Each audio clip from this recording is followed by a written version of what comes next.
Anarquismo. Lo que significa realmente, por Emma Goodman.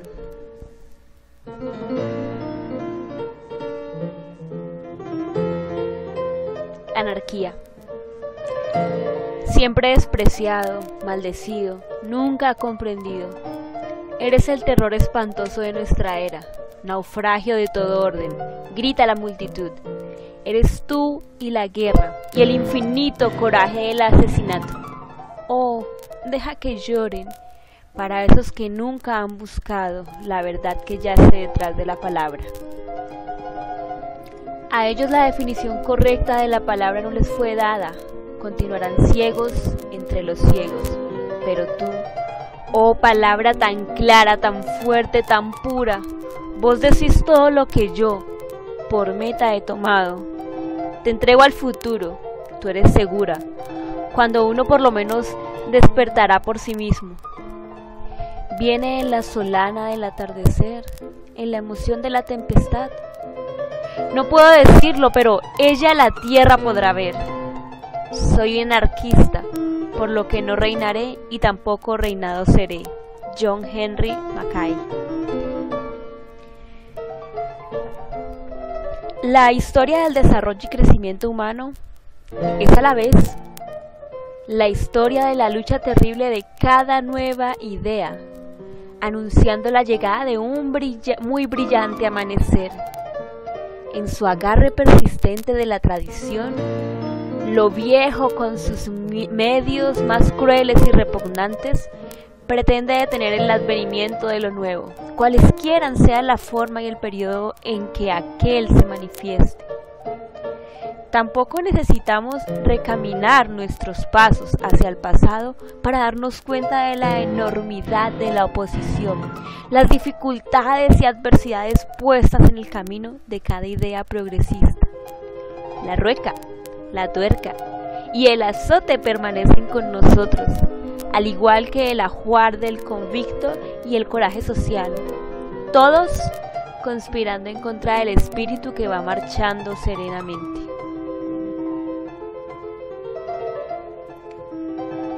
El anarquismo no podía tener la esperanza de escapar el destino de todas las demás ideas innovadoras.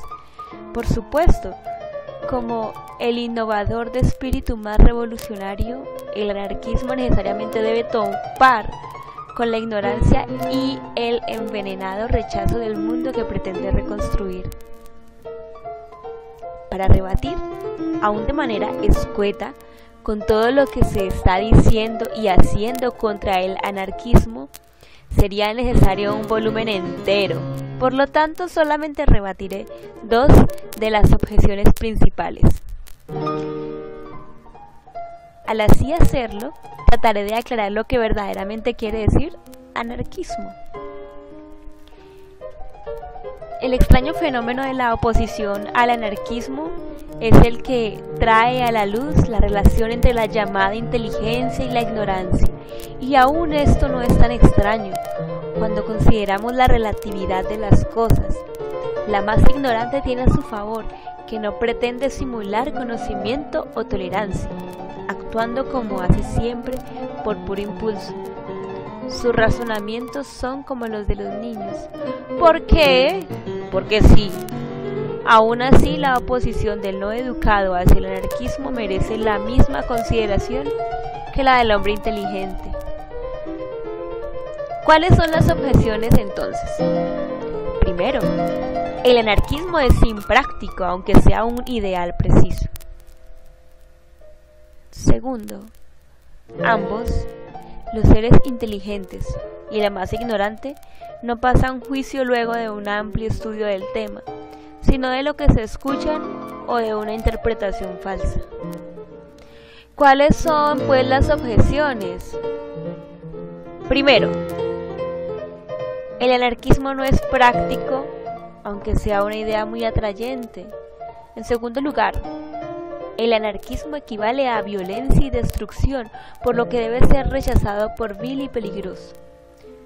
Tanto las personas inteligentes como la más ignorante juzgan a partir de un conocimiento profundo del tema, sino de rumores o falsas interpretaciones.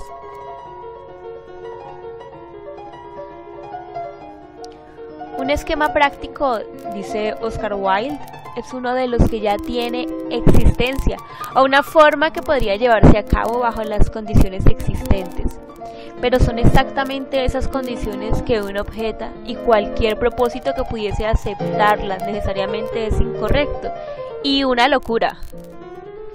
El verdadero criterio de lo práctico, por lo tanto, no es si puede mantener intacto lo incorrecto e imprudente.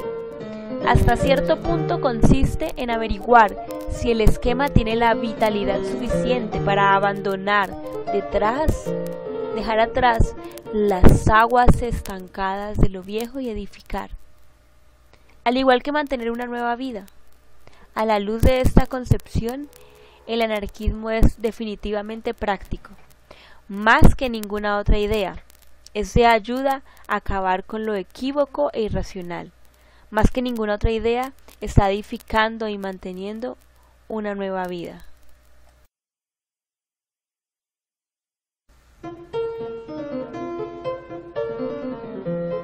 Las emociones del hombre ignorante se ven continuamente aplacadas por las historias sangrientas del anarquismo. Nada hay demasiado ofensivo para ser aplicado en contra de esta filosofía y sus oponentes. Por lo tanto, el anarquismo representa para el no pensante lo que el proverbial malvado hace al niño, un monstruo oscuro empeñado en tragarlo todo. En pocas palabras, destrucción y violencia. ¡Destrucción y violencia! ¿Cómo va a saber la persona ordinaria que el elemento más violento en la sociedad es la ignorancia? Que su poder de destrucción es justamente lo que el anarquismo está combatiendo. Tampoco no está al tanto de que el anarquismo, cuyas raíces como fuesen son parte de las fuerzas naturales, destruyen no células saludables, sino el crecimiento parásito, que se nutre de la misma esencia de la vida social. Está meramente librando el suelo de hierbajos y arbustos para eventualmente producir fruta saludable. Alguien ha dicho que se requiere menos esfuerzo mental para condenar que lo que se requiere para pensar. La indolencia mental esparcida mundialmente, tan prevaleciente en la sociedad, nos prueba una vez más que este hecho es demasiado cierto. En vez de ir al significado de cualquier idea dada para examinar su origen y razón de ser, la mayoría de las personas la condenarán enteramente o dependerán de definiciones de aspectos no esenciales, superficiales o llenas de prejuicios. El anarquismo reta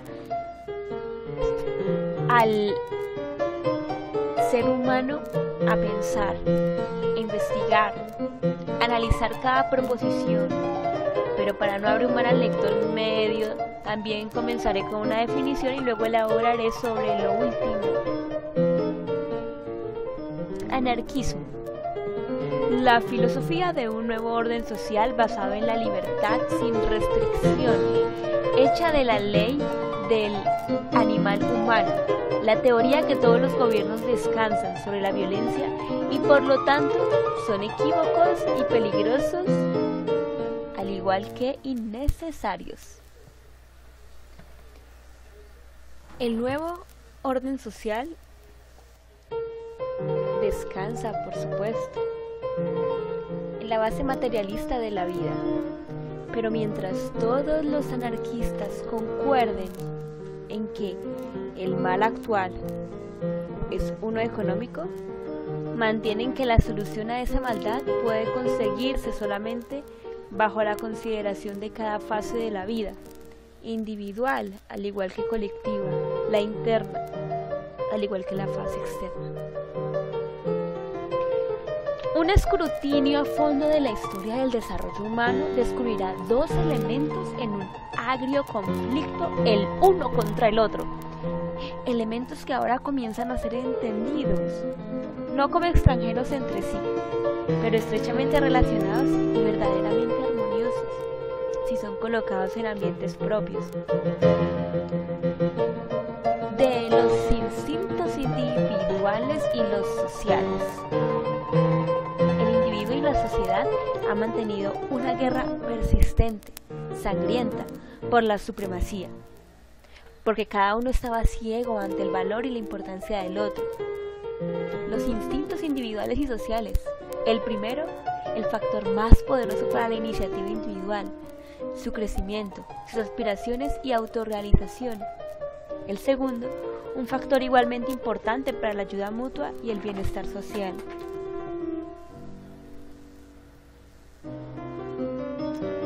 No se está lejos de encontrar explicación a la tormenta desatada dentro del individuo y entre este y su entorno. El animal humano primitivo, incapaz de entender su ser, menos aún la unidad de toda la vida, se siente absolutamente dependiente de fuerzas ciegas y escondidas, siempre listas para burlarse y ridiculizarlo. De esas actitudes crecieron los conceptos religiosos del ser humano como una mera partícula de polvo, dependiente de los poderes supremos elevados que solo pueden ser aplacados a través de la sumisión a su voluntad. Todas las sagas tempranas sobre esa idea que continúan siendo el leitmotiv de la historia bíblica, bregando con la relación del hombre con Dios, con el Estado y con la sociedad. Otra vez el mismo motivo. El animal humano es nada, los poderes son todos. Entonces Jehová solamente tolerará al ser humano que manifiesta la condición de entrega completa. El ser humano que puede tener todas las glorias de la tierra, el Estado, la sociedad y las leyes morales, todas cantan el mismo refrán. El animal humano puede tener todas las glorias de la tierra, pero no podrá ser consciente de sí mismo. El anarquismo es la única filosofía que devuelve al ser humano la conciencia de sí mismo, la cual mantiene que Dios, el Estado y la sociedad no existen, que sus promesas son vacías y sin valor, ya que pueden ser logradas solo a través de la subordinación del animal humano. El anarquismo, por lo tanto, es el maestro de la unidad de la vida, no meramente en la naturaleza, sino también en el ser humano. No hay conflicto entre los instintos sociales individuales, no más de los que existen entre el corazón y los pulmones. El uno, receptáculo de la esencia de la preciosa vida, y el otro, el almacén del elemento que mantiene la esencia pura y fuerte. El individuo es el corazón de la sociedad, conservando la esencia de la vida social. La sociedad es el pulmón que está distribuyendo el elemento para mantener la esencia de vida, es decir, al individuo puro y fuerte.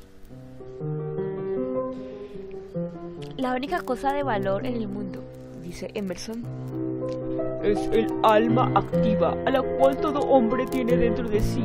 El alma activa ve la verdad absoluta y la proclama y la crea. En otras palabras, el instinto individual es la cosa de valor en el mundo. Es el alma verdadera la que visualiza y crea la vida de la verdad, del cual saldrá una mayor verdad, el alma de la sociedad renacida.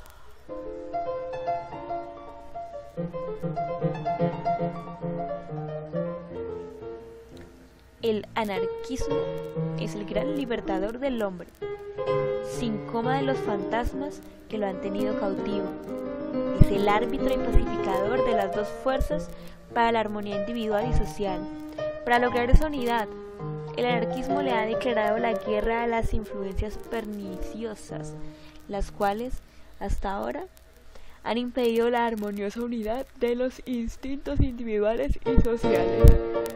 La religión, el dominio de la mente humana, la propiedad, el dominio de las necesidades humanas, el gobierno, el dominio de la conducta humana, representan el baluarte de la esclavitud del ser humano y los horrores que le exigen. la religión. ¡Ja! Cómo domina la mente humana, cómo humilla y degrada el alma. Dios es el todo, el ser humano es nada, dice la religión. Pero de ese nada, Dios ha creado un reino tan déspota, tan tirano, tan cruel, tan terrible, que nada que no sea desastre, lágrimas y sangre han reinado el mundo desde que los dioses comenzaron. El anarquismo impulsa al ser humano a la rebelión en contra de este monstruo negro. Rompe tus cadenas mentales, le dice el anarquismo al ser humano, porque no va a ser hasta que tú pienses y juzgues por ti mismo que saldrás del dominio de la oscuridad, el mayor obstáculo para todo progreso. La prioridad, el dominio de las necesidades del ser humano, la negación del derecho de satisfacer sus necesidades. El tiempo nació cuando la propiedad reclamó su derecho divino, cuando vino hacia el ser humano con el mismo refrán, igual que la religión: sacrifícate, abnégate, entrégate. El espíritu del anarquismo ha elevado al ser humano de su posición postrada. Ahora está de pie, su faz hacia la luz. Ha aprendido a ver la insaciable, devoradora y devastadora naturaleza de la propiedad, y está preparándose para darle el golpe de muerte al monstruo. La propiedad privada es un robo, dijo el gran anarquista francés Proudhon. Sí, pero sin riesgo y peligro para el ladrón, monopolizando los esfuerzos acumulados por el ser humano, la propiedad le ha desposeído de su derecho de nacimiento, tornándole en un indigente y un paria. La propiedad ni siquiera posee la excusa tan gastada de que el ser humano no crea lo suficiente para satisfacer sus necesidades. Apenas aprendido el ABC de la economía, los estudiantes ya saben que la productividad del trabajo durante las últimas décadas excede por mucho la demanda normal. ¿Pero qué son demandas normales para una institución anormal? La única demanda que la propiedad reconoce es su propio apetito glotónico para mayor riqueza.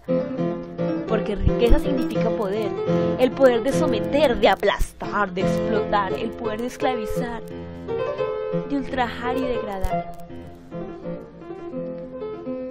América se muestra particularmente jactanciosa de su gran poder, su enorme riqueza nacional.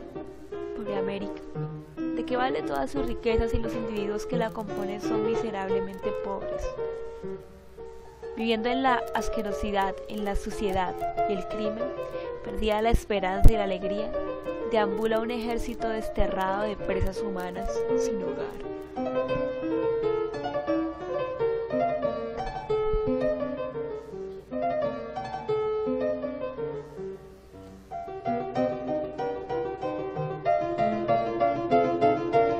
Generalmente se considera que, a menos que las ganancias de cualquier negocio excedan su costo de bancarrota, es inevitable para aquellos comprometidos en el negocio de producir riqueza.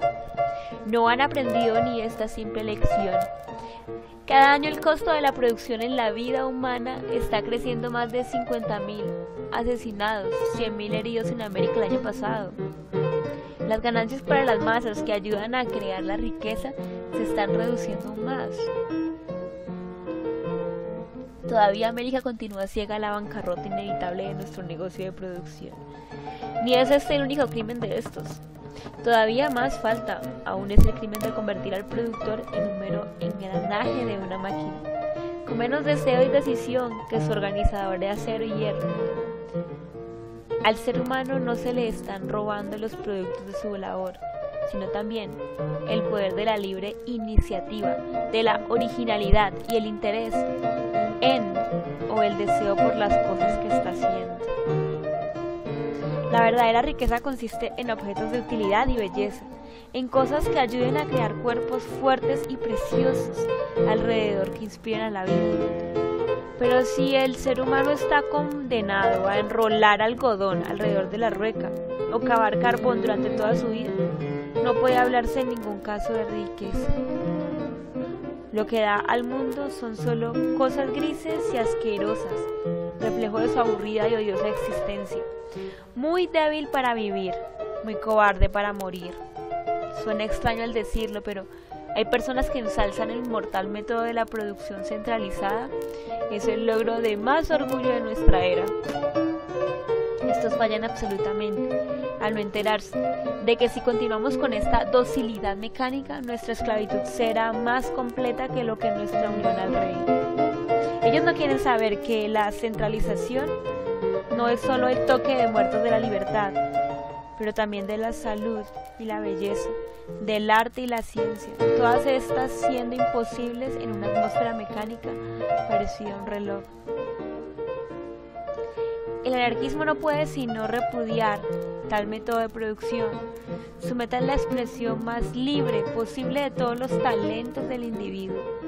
Oscar Wilde define una personalidad perfecta como una que se desarrolla bajo condiciones perfectas, que no ha sido herida, mutilada ni ha estado en peligro.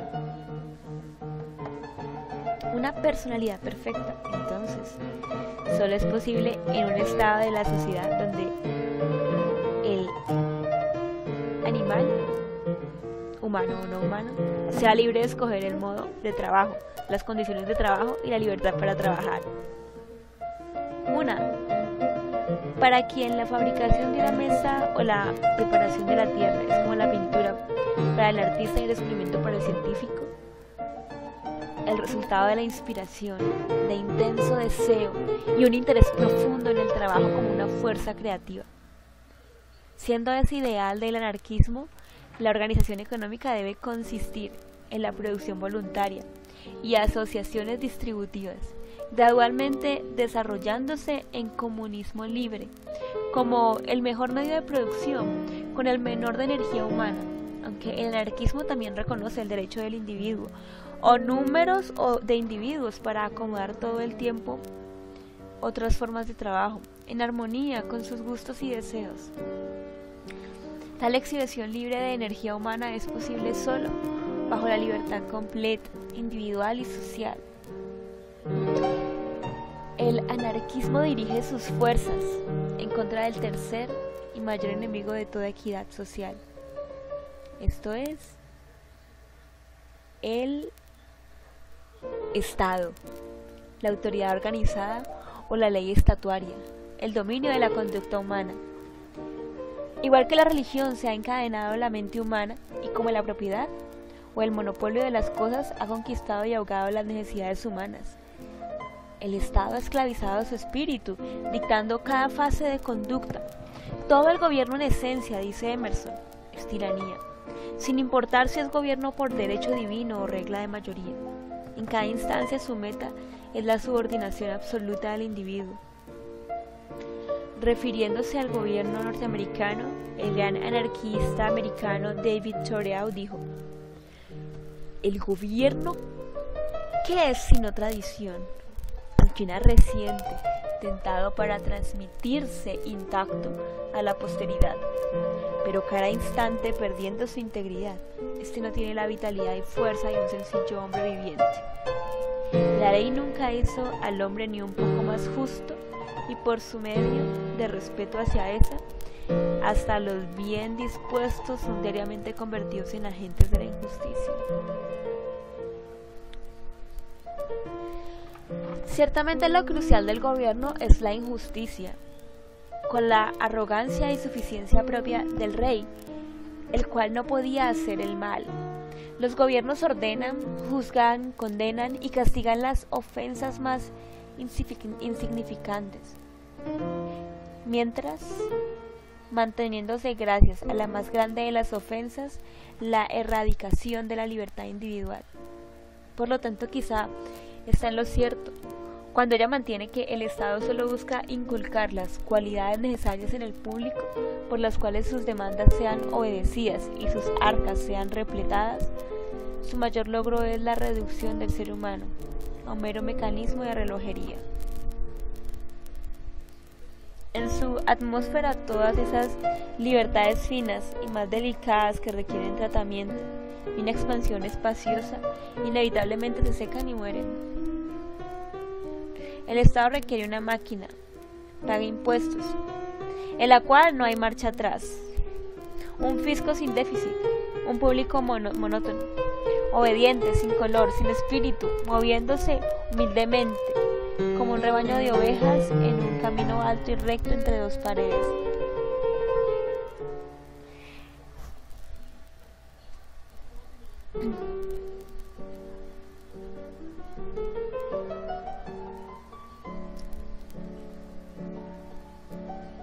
Pero hasta un rebaño de ovejas resistiría a la vana sutileza del Estado, si no fuera por los métodos opresivos, tiránicos, corruptos, que utiliza para servirse de sus propósitos.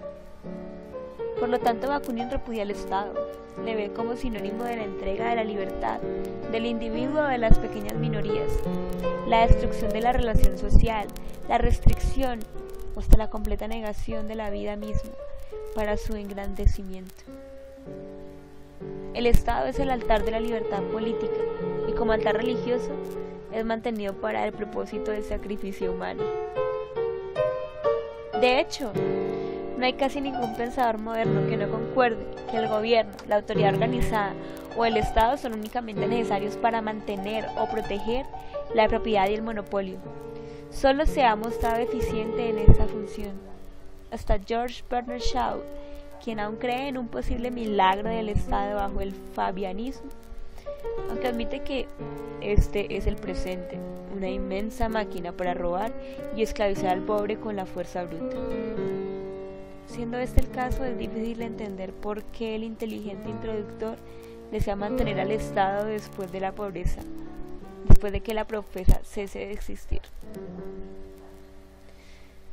Desafortunadamente todavía hay un número de personas que continúan con la fatal creencia de que el gobierno descansa sobre leyes naturales, que éstas mantienen el orden social y la armonía, que disminuye el crimen y que previene que el hombre vago engañe a sus semejantes.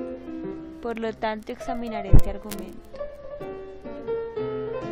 Una ley natural es ese factor en el ser humano, el cual se afirma a sí mismo libremente y espontáneamente, sin alguna fuerza externa, en armonía con los requisitos de la naturaleza, el animal en general.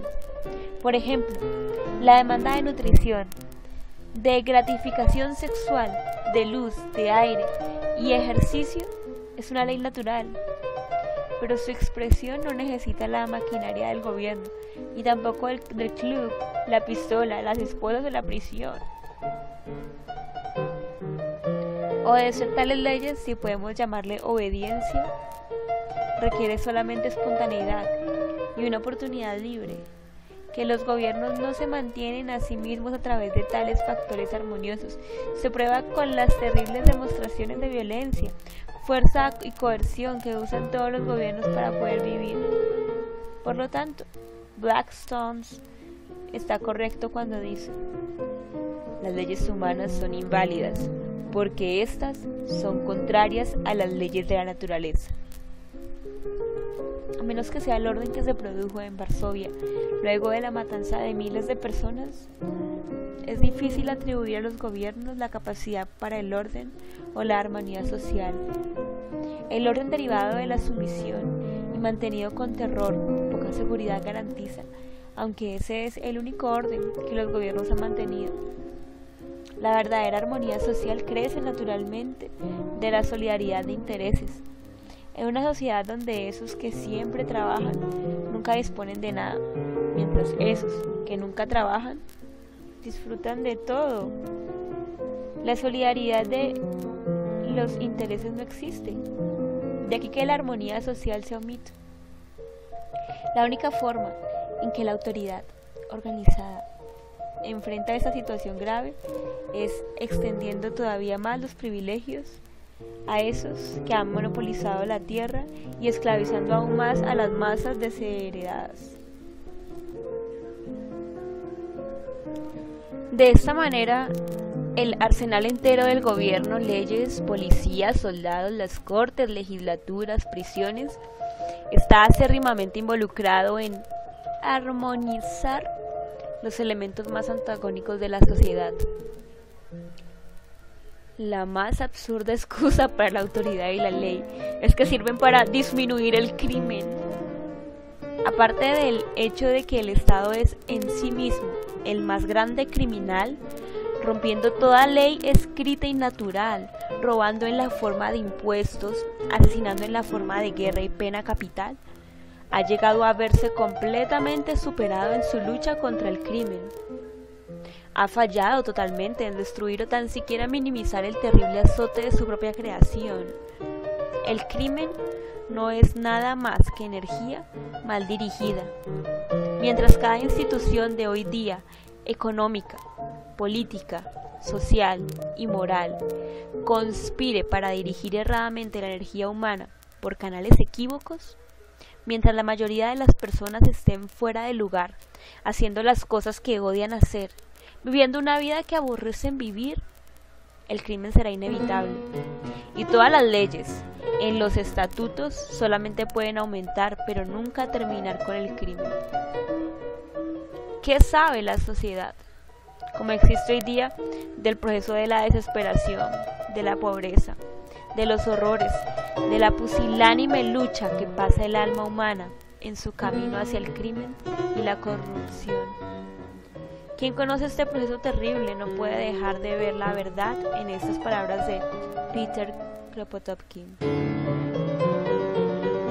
Esos que calcularán el balance entre los beneficios atribuidos a la ley y el castigo y el efecto degradante de este sobre la humanidad, que estimarán el torrente de ruindad derramado sobre la sociedad humana por el informante, favorecido hasta por el juez y pagado en moneda resonante por gobiernos, bajo el pretexto de ayuda a desenmascarar el crimen. Esos que irán dentro de las paredes de la prisión y allí ver en lo que se han convertido los seres humanos cuando se les priva de su libertad, cuando son sujetos al cuidado de guardianes brutales, con groserías, con palabras crueles, enfrentándose a 1000 humillaciones punzantes y agudas, concordarán con nosotros que el aparato entero de la prisión y su castigo es una abominación que debe terminar. La influencia disuasiva de la ley sobre el hombre ocioso es demasiado absurda para merecer alguna consideración. Solamente con liberar a la sociedad del gasto y de los desperdicios que causa mantener a una clase ociosa y del igualmente gran gasto de la parafernalia de protección que esta clase de haraganes requiere, en la sociedad existiría abundancia para todos, incluyendo hasta el individuo ocioso ocasional. Además, está bien considerar que la vagancia resulta o de los privilegios especiales o de las anormalidades físicas y mentales. Nuestro demente sistema de producción patrocina ambos y el fenómeno más sorprendente es que la gente desee trabajar, aún ahora. El anarquismo aspira a desgarrar el trabajo de su aspecto estéril y aburrido, de su brillo y compulsión. Intenta hacer del trabajo un instrumento de gozo, de fuerza, de armonía real, para que aún el más pobre de los hombres pueda encontrar en el trabajo recreación y esperanza. Para lograr tal arreglo de la vida del gobierno, sus medidas injustas, arbitrarias y represivas deben ser acabadas. Lo mejor que ha hecho es imponer un solo modo de vida, sin importar las variaciones individuales y sociales. Además de sus necesidades, al destruir el gobierno y las leyes estatutarias, el anarquismo propone rescatar el respeto propio y la independencia del individuo de toda prohibición e invasión por la autoridad. Solo en la libertad puede el ser humano alcanzar su completo desarrollo. Solo en la libertad puede el ser alcanzar su completo desarrollo. Solamente en la libertad aprenderá a pensar y a moverse y a dar lo mejor de sí. Solo en libertad realizará la verdadera fuerza de los lazos sociales que atan al ser entre sí y los cuales son la verdadera base de una vida social normal. Pero ¿qué de la naturaleza humana puede ser cambiada? Y si no, sobrevivirá bajo el anarquismo. Pobre naturaleza humana, qué crímenes horribles han sido cometidos en tu nombre. Todo tonto, desde el rey hasta el policía, desde la persona más cabezota hasta el ignorante sin visión de la ciencia, presume hablar con autoridad de la naturaleza humana.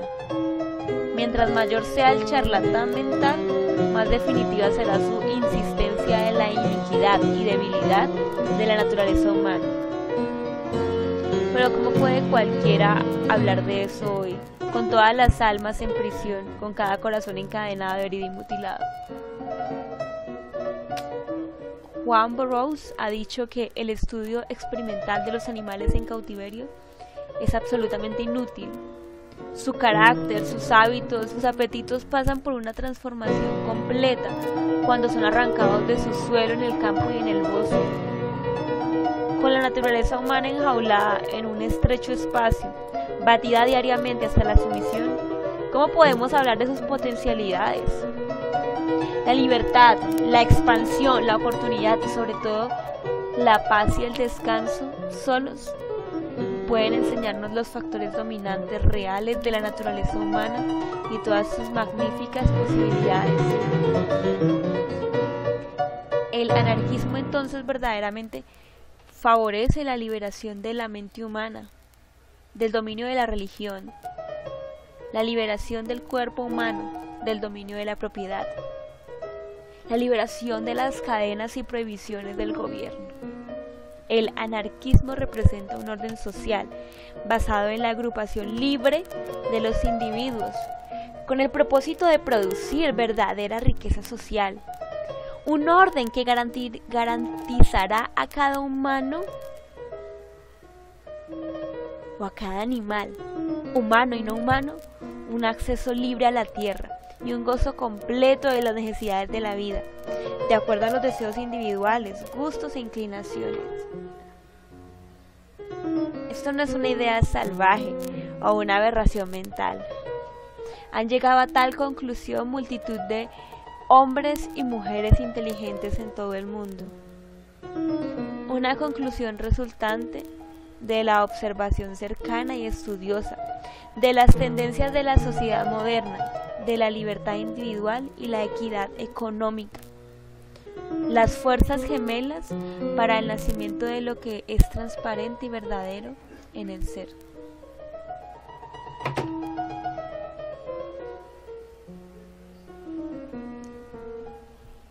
En cuanto a los métodos, el anarquismo no es, como muchos pueden suponer, una teoría del futuro, a ser logrado a través de la inspiración divina.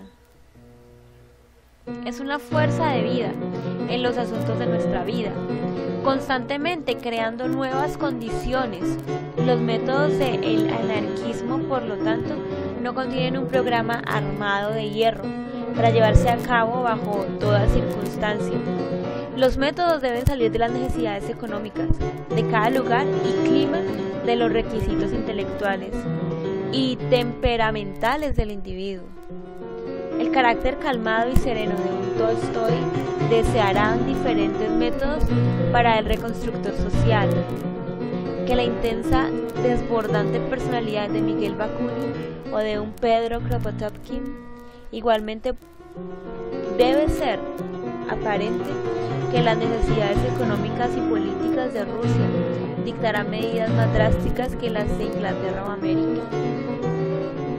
El anarquismo no representa ejercicios militares y uniformidad, pero sí defiende el espíritu revolucionario, en cualquier forma, en contra de todo lo que impida el crecimiento humano.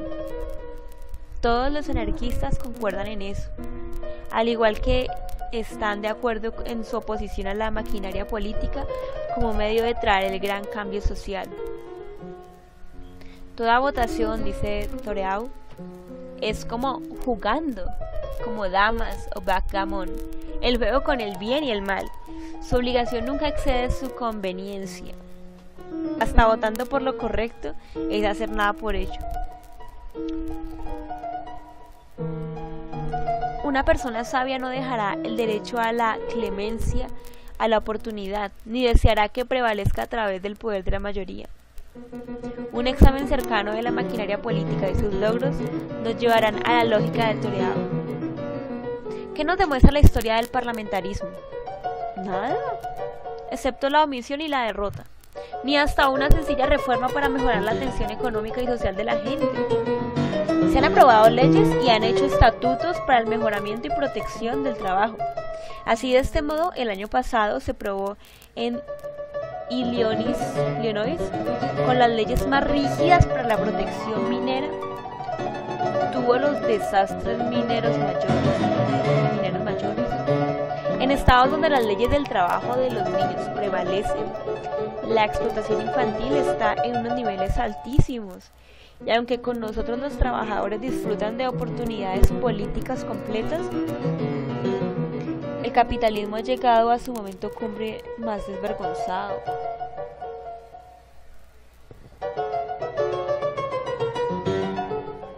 Hasta si los trabajadores pudiesen tener sus propios representantes, que es lo que nuestros buenos políticos socialistas están clamando, ¿qué oportunidades hay para su honestidad y buena fe? Una tiene que tener en mente el proceso de la política, para darse cuenta que su camino de buenas intenciones está repleto de peligro latente, maquinaciones secretas, intrigas, adulaciones, mentiras, trampas.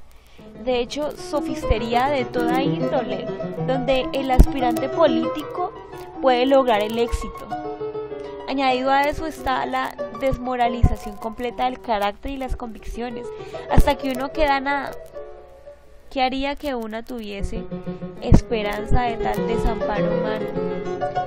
Una y otra vez las personas fueron lo suficientemente tontos en confiar, creer y apoyar hasta su último penique a los aspirantes políticos, para verse al final traicionados y engañados. Se puede decir que las personas íntegras no se convertirían en corruptas en el molino pulverizante político. Quizá no, pero esas personas estarán absolutamente desamparados para ejercer la más ínfima influencia en nombre de los trabajadores, como ha sido demostrado en numerosos ejemplos. El Estado es el amo económico de sus sirvientes. Los buenos seres, si los hubiere, o permanecieran fieles a su fe política y perderían su apoyo económico, o se agarrarían de su amo económico mostrándose del todo incapaces de hacer el mínimo bien. La arena política nos deja sin alternativa. Una debe ser un burro o un pícaro.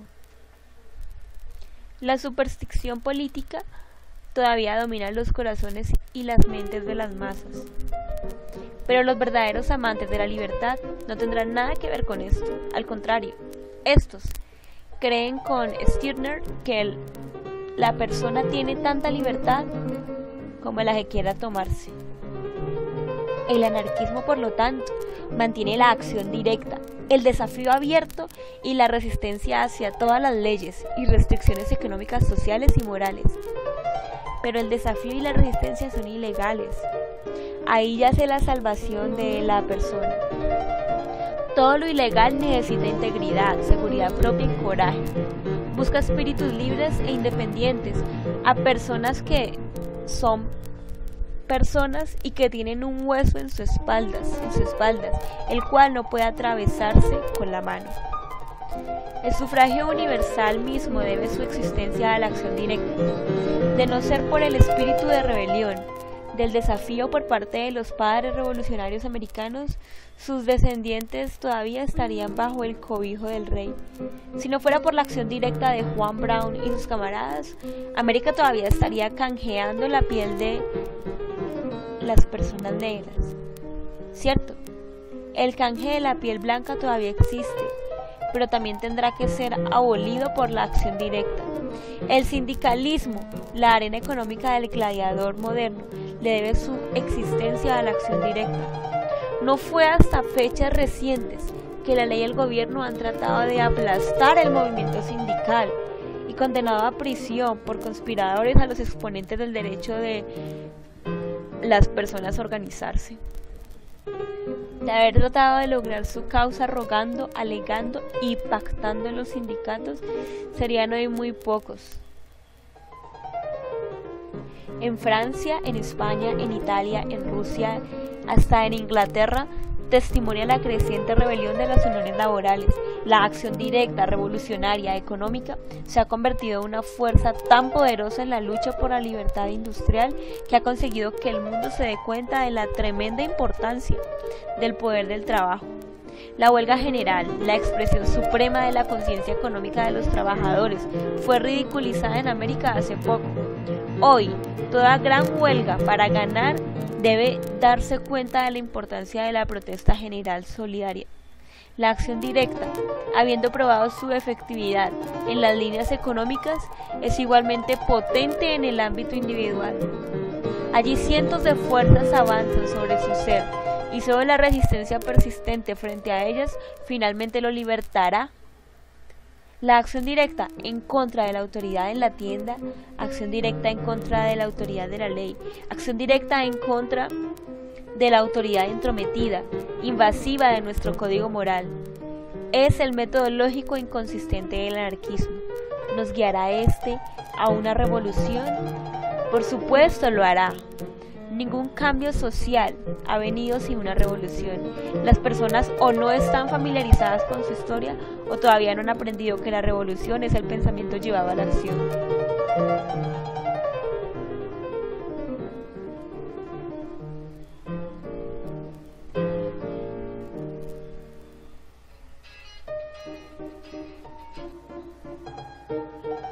El anarquismo, la gran fermentación del pensamiento, está hoy imbricado en cada una de las fases del empeño humano.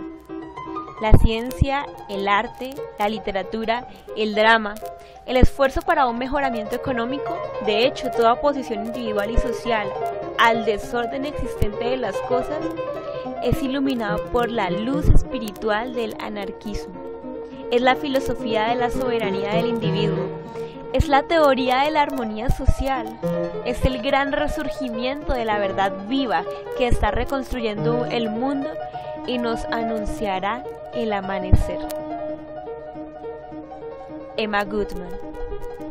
Escritos de Emma Goodman, Universidad de Berkeley, traducido por Sofía Bustamante y revisado por Mateo Díaz, abril de 2001, obtenido de ZNET en español. www.zmag.org/Spanish/